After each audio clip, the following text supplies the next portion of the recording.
Hi there. Let me just see that everything's working.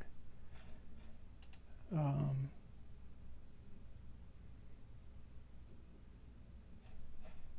cool. Let me check my audio.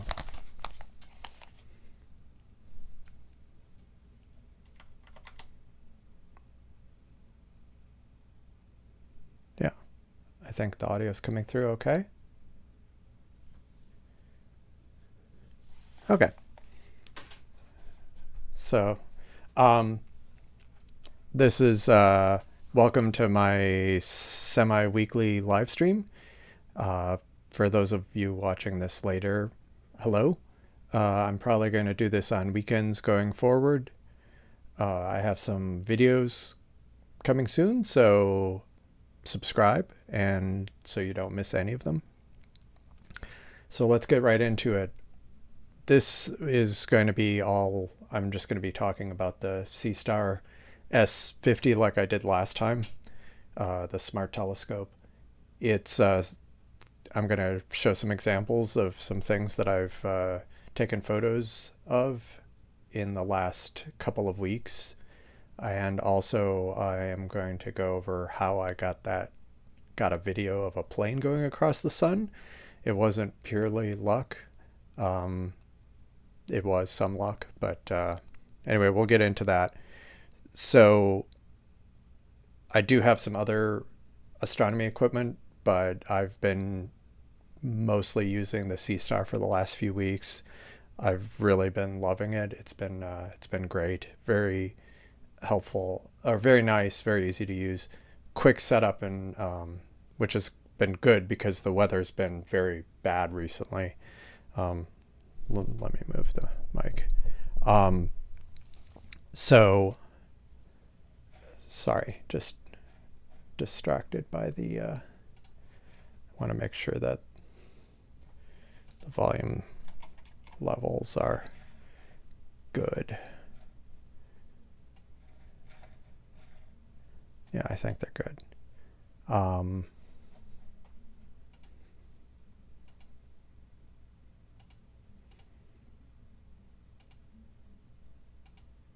Okay. Yeah. Okay.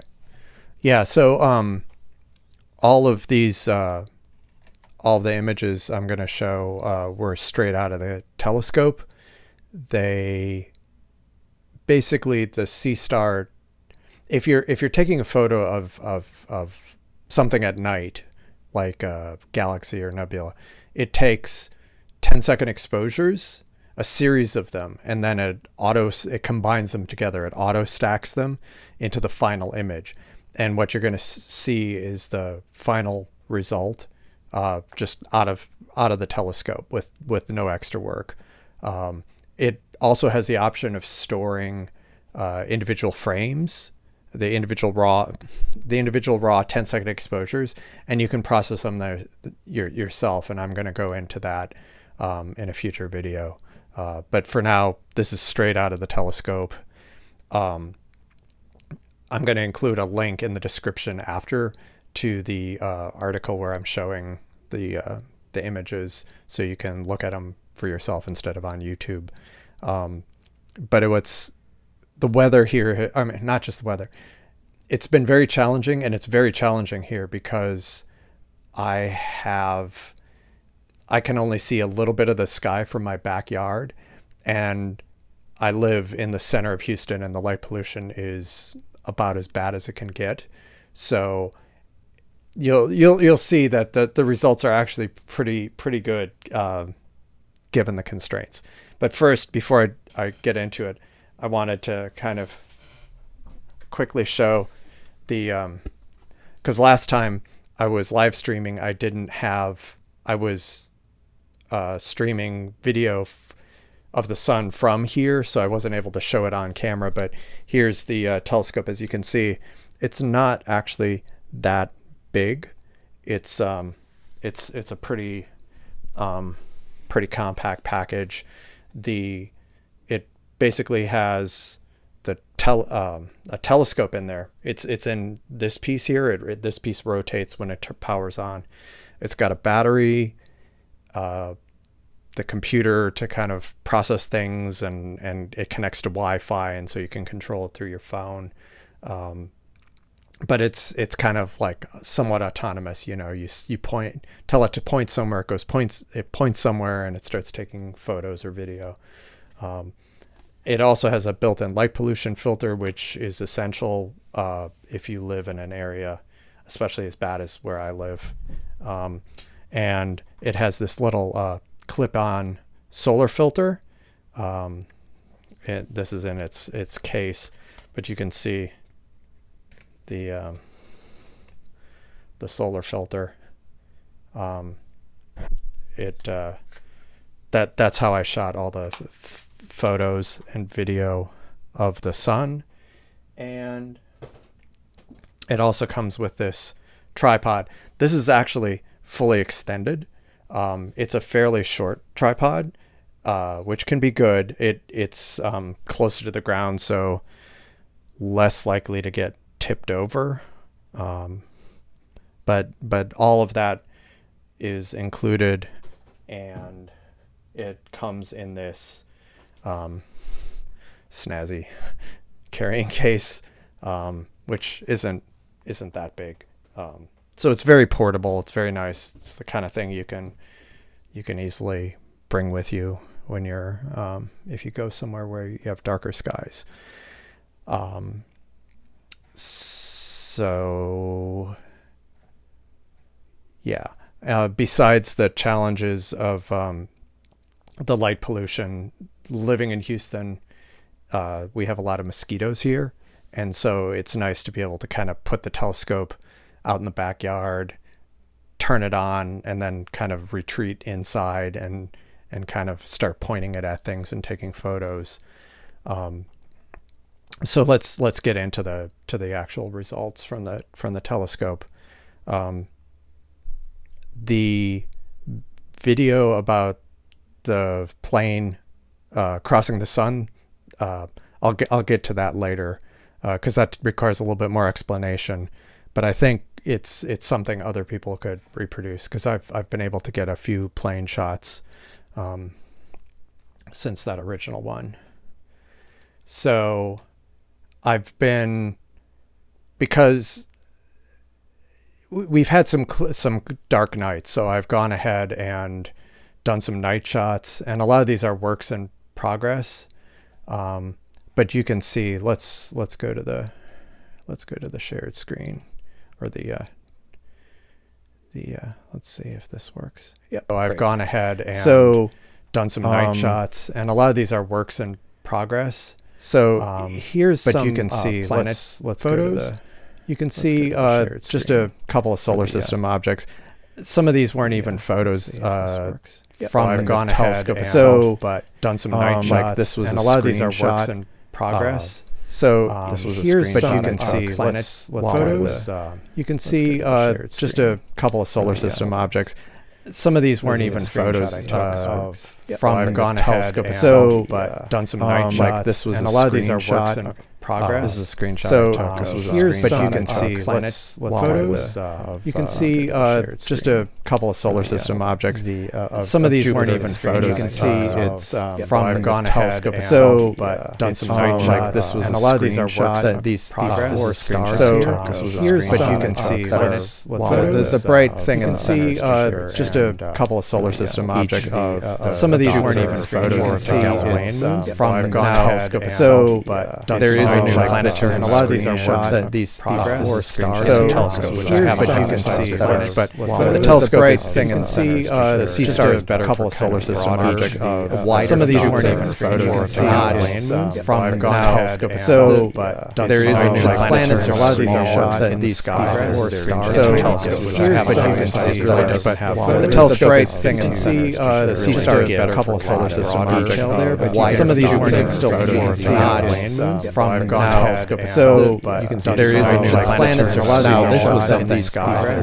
stars. So when I was younger, I used to do a lot of observations. The telescope astronomy, the Seestar get a couple solar system detail there, and I some of these never you can still landings from your telescope. So there is a new planets are now. This was something stars. Like you had So when I was younger, I spotted the telescope astronomy, the Seestar get a couple solar system detail there, and I some of never these you can still landings from your telescope. So there is a new planets are now. This was something like you had. So when I was younger, I spotted the telescope astronomy, the Seestar get a couple solar system detail there, and some of these you can still landings from your telescope. So there is a new planets are now. This was something like you had. So when I was younger, I spotted the telescope astronomy, the Seestar get a couple solar system detail there, and some of these you can still landings from your telescope. So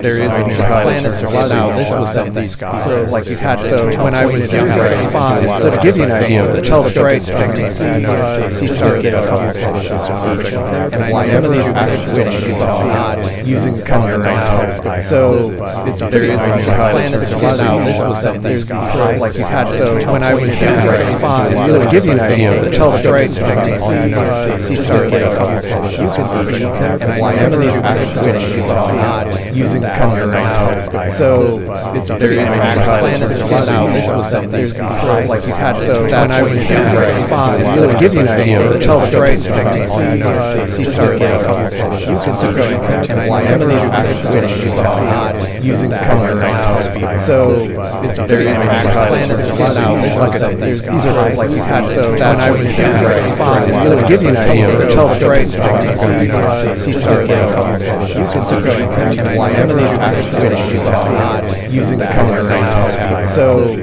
there is a new planets are now. This was something like you had. So when I was younger, I spotted. So to give you an idea, the telescope astronomy, the Seestar get a couple solar systems detail there, and some of these you can still using kind of your telescope. So basically, this is what like you had. So when I was younger, I spotted. So to give you an idea, the telescope astronomy, the Seestar get a couple solar systems detail there, and some of these you can still using kind of your telescope. So basically, this is what like you had. So when I was younger, I spotted. So to give you an idea, the telescope astronomy.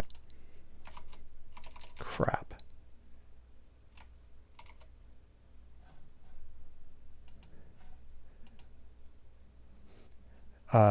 Thank you. What other audio was playing?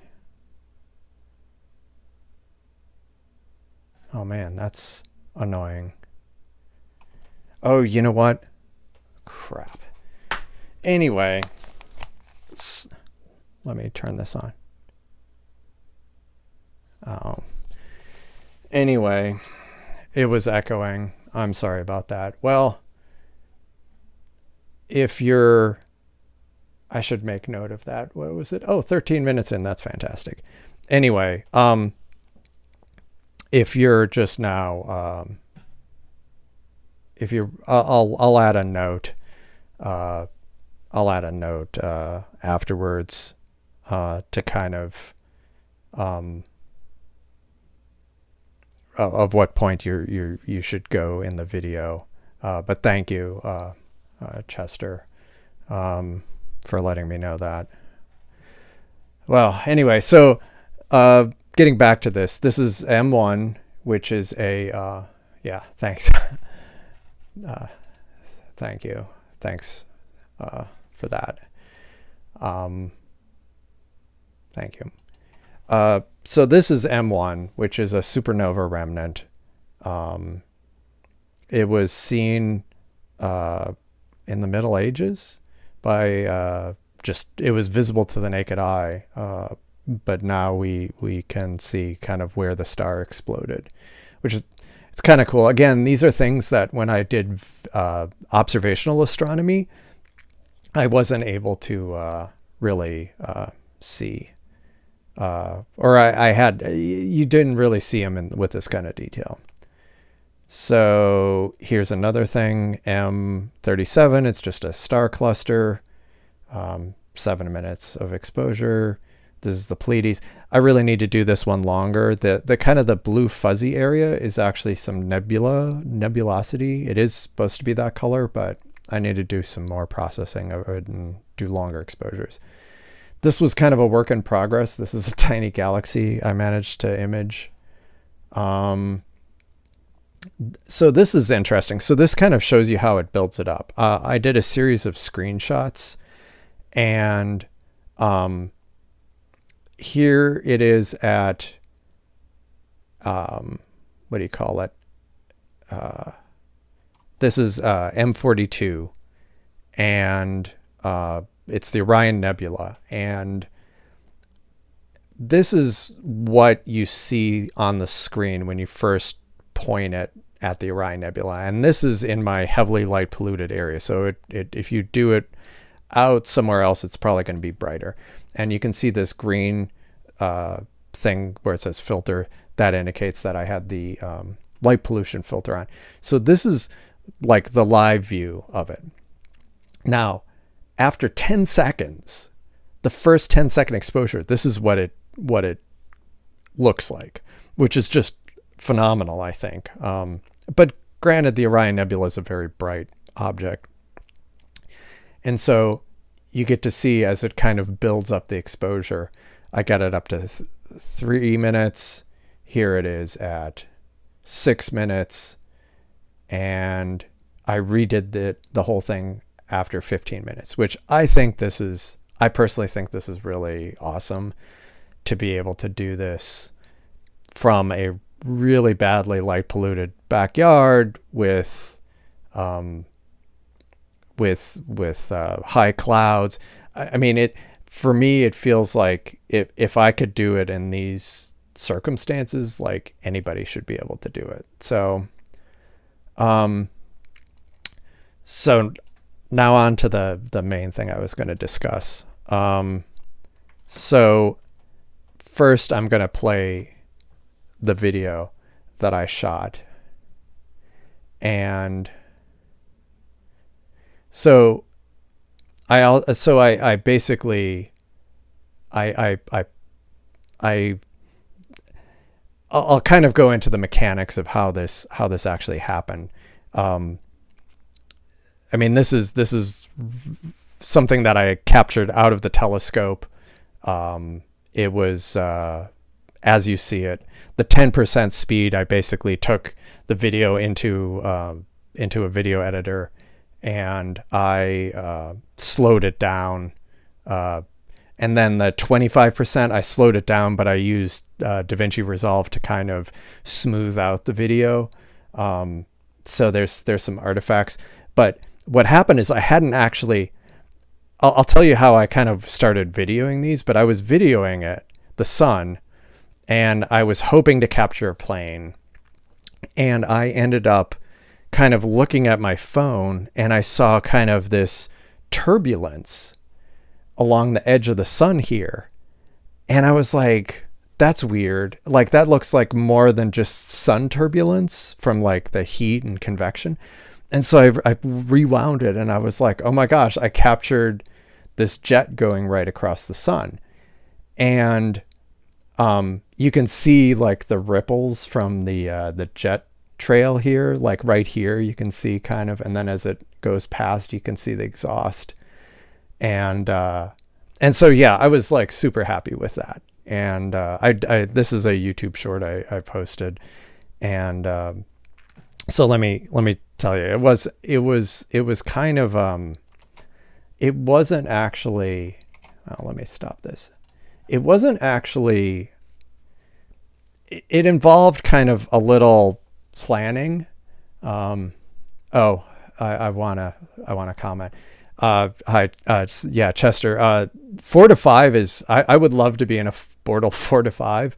I mean, for those who don't know, Bortle scale is like how bad the light pollution is in an area. 1 is like the best you can have, and 9 is like the worst. 4 to 5 is pretty good, especially from where I'm sitting, which is like 8, 9 it's about as bad as it can be. Like the sky brightness. I mean, like I say, you can see Orion, like the brighter stars in Orion, and you can see the belt stars barely. But like on a clear night, you can probably see a little bit better. But I used to joke years ago that like the star is pretty tonight, because like sometimes it felt like you could only see, the very brightest stars in the sky. It's so bad. And that's not even with when the moon's out. Like this is when it's dark. I mean, that's the disadvantage of living kind of in the middle of this giant city. So yeah, hold on. Let me remove that from the,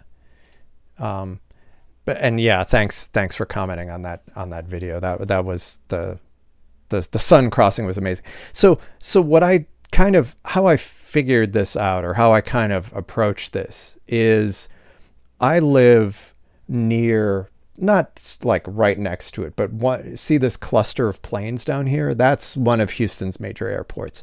So I live a few miles away from it, and depending on like the winds, I'm not a pilot, or I've flown a number of times, but I'm not a pilot or have any expertise. But I guess depending on the directions of the wind, some days the airplanes fly near our house or over our house when they're going into the airport. And they're kind of like on final approach, like the landing gear will be coming down, or they'll be down as they kind of go over our house or near our house.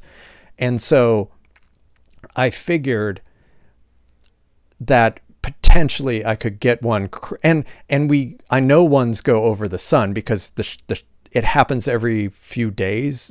Like I'll see a big shadow outside, like the whole house will just go dark for like a fraction of a second, because the plane shadow goes over our subdivision. So what I thought was, knowing that, and knowing that kind of like the sun is to the south, since we're in the northern hemisphere, the sun's to the south in the sky. And this time of year, given our latitude, like I know about how high in the sky it is. And I figured, well, if the planes, so you can click on these planes, it's pretty cool. So like I can click on this plane and see this plane is at 6,000 feet altitude, so almost a mile. So if you figure, well, a mile, and if, say, the sun, for the sake of an argument, is at a 45-degree angle, and that plane's a mile up, well, if you're a mile from where that plane is flying, it'll be approximately right where the sun is in the sky. So what I did, this is where the patience part comes in, is I kind of had this idea of like a box.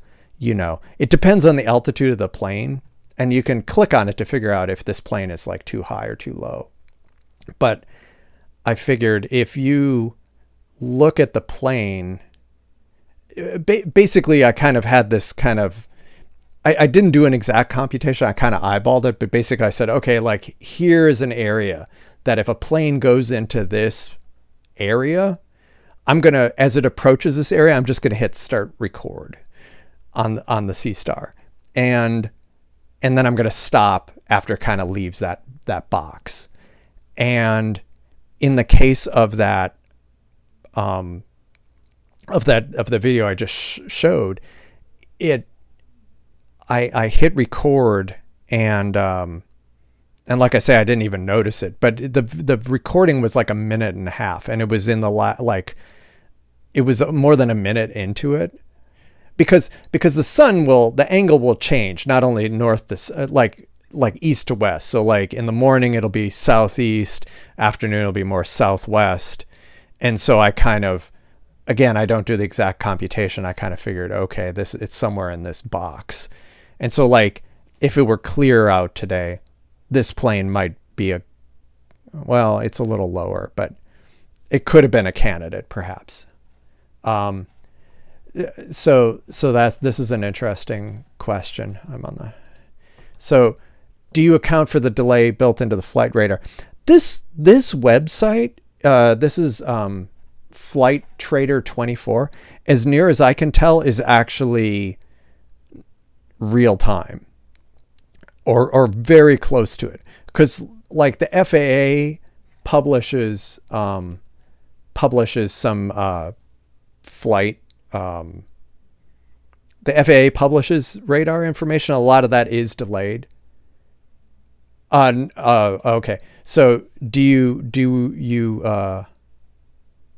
make the decision whether you see it, hear it? No. What I do is I kind of just look at the box on the map of I basically look at the box on the map, and as it approaches it, I would hit record, because a lot of times by the time I hear it, it's kind of like it's almost too late. And plus, if I wasn't sure about the latency, if I hit record, does the Seestar start recording like within a fraction of a second, or is there like a 1 second lag? So just to be safe, so I had a lot of these like 1 to 2 minute videos, and I basically just, that one video, I think it was on one day it was like the third time I tried it.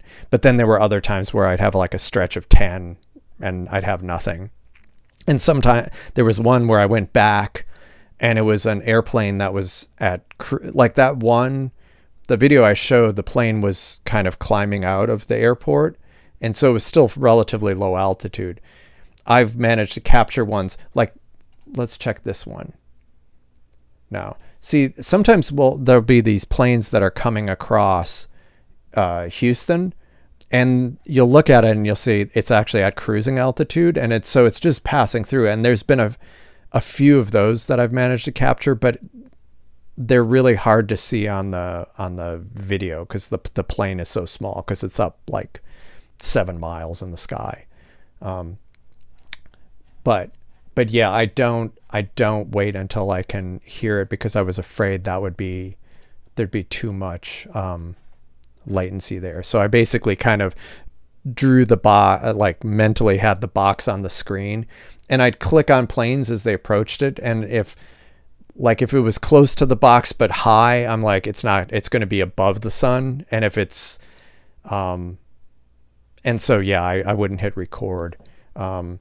Because like a lot of times and the ones that go directly over our house will hear, but the ones that are kind of like a mile or two south of the house, we won't necessarily hear it as loudly until it would have already passed over the sun. So, so it was kind of like there was a certain level of luck with it, but I've managed to capture pretty much every day. I've been able to capture, a plane. But like I say, I'm sure there's somebody could come up with a way to automatically figure this out, but I've just kind of eyeballed it. And yeah, it's actually kind of mesmerizing watching this website, I think, because like you can, and I find it interesting seeing like the paths as they come in, and then you'll see like, is that, yeah, you'll see private planes, anything that has like an FAA flight plan. Down here, there's NASA, the Johnson Space Center is located down here, and you'll see planes taking off from there. When I clicked on it, it was a NASA plane, and it looked like it's a flight trainer. So like the astronauts are out, training or whatever. One thing I haven't done that I haven't tried is a helicopter.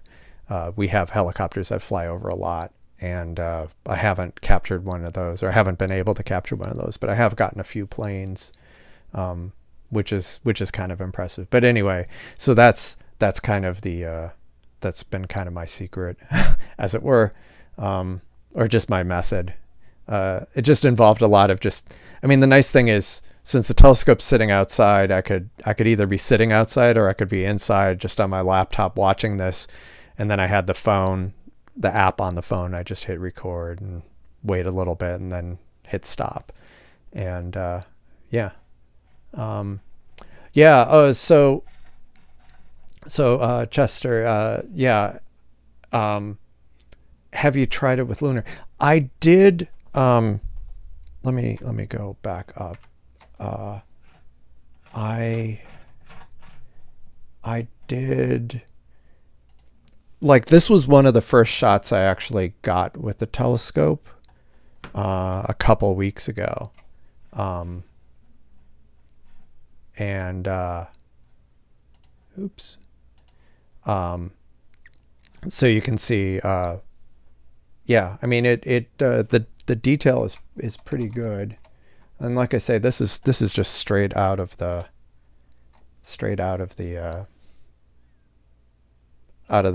camera, or I mean out of the telescope. And the seeing wasn't great. The seeing wasn't great. I mean, as far as like, you can see some blurriness, and it was because there was like a lot of air turbulence, and because I'm like surrounded by other buildings, like there's more convection, so the stability of the atmosphere isn't great.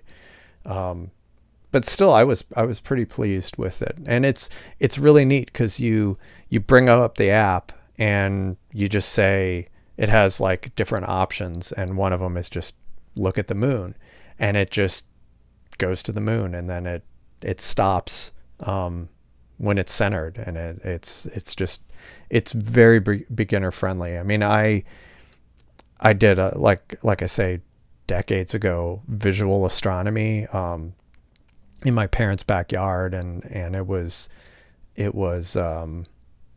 just so much more labor intensive. This is just it's kind of it's been really fun to just kind of look up. And I know a lot of telescopes have that these days. A lot of the ones with the go-to mounts, like, they all have that. But I think that the Seestar, I know I keep plugging it, but it's yeah. This is the problem I've had. It's whenever you get new astro equipment, it clouds over. Oh yeah, I mean, that's been the problem here. Like I pre-ordered it, and I got it in November, and like all summer here, we had this drought where it was clear every day for like months. And then it started kind of into the fall. It started getting a little bit more cloudy, but it seems like, I mean, we needed the rain, but it's been kind of a drag from an astronomy point of view. But the nice thing, I mean, for me, it's been great because basically I'd look at my phone and it's like, oh, it's going to be partly cloudy. And I just kind of peek my head out and I'm like, oh, it looks reasonable. Let me just put it out there.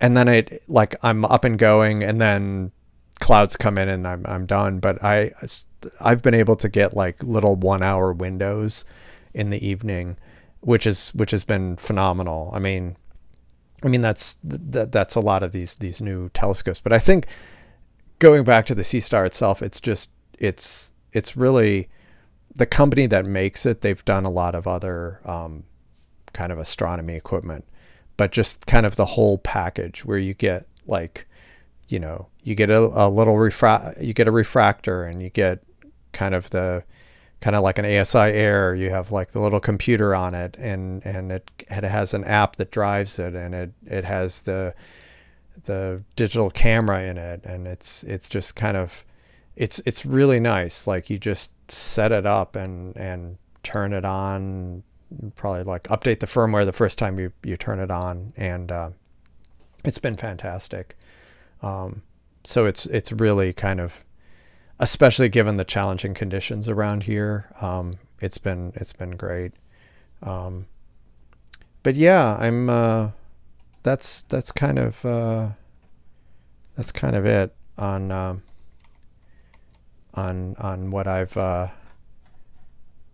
what I was going to do. If there's not any other comments, I think I will probably end it at there. Yeah. Yeah,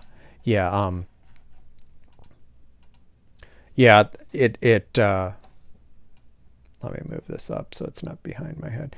Yeah, it's been since I've gotten it. I got mine in November, but I have it has been really nice. They've updated the software, added some functionality. I know I read some review. I saw some videos where people had gotten it earlier, and they were saying, oh, it's too bad that like when it auto stacks, it doesn't save the individual frames. But by the time I got it, like they had added that to the firmware, which was great.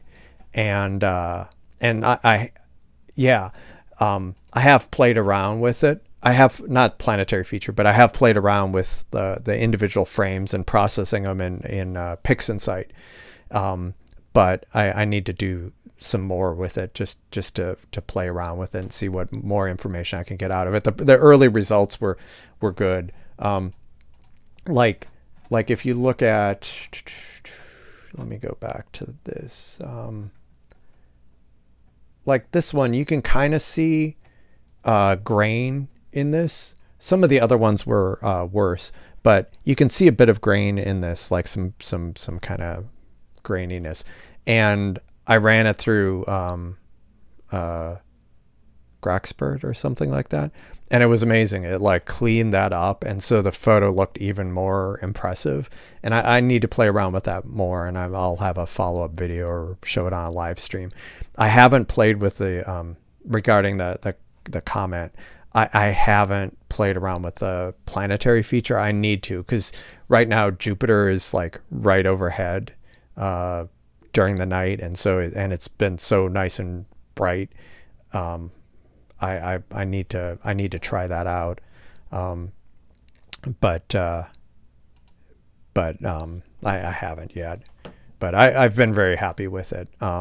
And another thing, I'm looking forward to in April when the solar eclipse it goes across the United States. I think I'm really looking forward to it because I don't know exactly where I'm going to be. I mean, it'll depend on the weather, but I like the idea that I can kind of get to a spot, set it up, and I'm like good to go almost immediately. So I think this will be great. This will be great for that. And I got an email today that from one of the astronomy telescope companies that they actually have them in stock now. I have a link in the description to where I got mine directly from Seestar, but yeah, so availability is I think improving a bit. So if you want to get it for the eclipse, definitely shouldn't delay because I don't, you never know how the availability is going to be in the spring. But I think it'll be pretty neat. And plus just day to day, I got it originally because I wanted something to supplement what I had for like the eclipse. But also the price point was great, like for what is included in it. And, but yeah, I've been like having a blast just going through things that I either had a hard time seeing visually years ago, or that or that I just had never seen at all. Oh, that's interesting. So yeah, that's interesting that you can see the bands of Jupiter with post processing. I'll have to check that out. That would be amazing. Like, I mean, yeah, that would be really neat. I need to check that out. Thanks. But yeah, it's like Chester said, it's not the focal length isn't great. I mean, sorry, the focal length is fine. It's great. But it's not, you're going to have some constraints, but it's amazingly capable for, and I feel like it's a great value. It's very, yeah, I've had astronomy for hobby for quite a while, and I'm just very pleased with it. So yeah, Um, oh, that's interesting. Yeah, I haven't. I'm going to be driving to the eclipse, so I'm probably not going to be flying with it. And I have some other things planned, uh, where I'm going to bring along the Seestar, but I'm going to be driving as well, so I don't have to worry about it. But I think if the battery is the right size, if the battery is the right size, there shouldn't be any problem. Because like generally that's the only problem. I mean, and the pack the package is. I mean, this is definitely carry on. Like this would fit in my carry on suitcases. Oh, good stuff. Mosaic option. Oh, that's awesome. Because one of the first things. So mosaic being so that you can combine multiple images. And since the telescope is pretty accurate and it knows where it's pointing, it should be able to do kind of combine images. It should be able to take a series of photos and then combine them into a single image. And the first time, I almost immediately wanted that feature because when I tried to point it, when I pointed it at the Andromeda Galaxy and I was imaging it and I started building up, decent image of the Andromeda core. But then I realized quickly, actually I realized before I even started taking the photos that it's way too big to fit in a single frame. So that would be perfect. That would be perfect for targets like the Andromeda Galaxy, or if you want to take photos of kind of the different parts of the Orion complex, like Bernard's Loop and the Orion Nebula and stuff, that would be amazing. I would be so pleased with that. That would be fantastic. Yeah, same for the Heart Nebula. Yeah, I mean, or Milky Way stuff. Like you could get like an extended patch of the Milky Way. That would be amazing. You also mentioned the time lapse. I haven't actually. I've pointed. So the telescope. That's another thing. So it not only has, sky observation things. It has modes for the sun, the moon, planets, and like deep sky stuff. It also has modes for scenery, and I've pointed it at some things like office buildings, but I'm not in an area where I can really, there's nothing really to point it at. And the other issue I ran into is the minimum focus distance.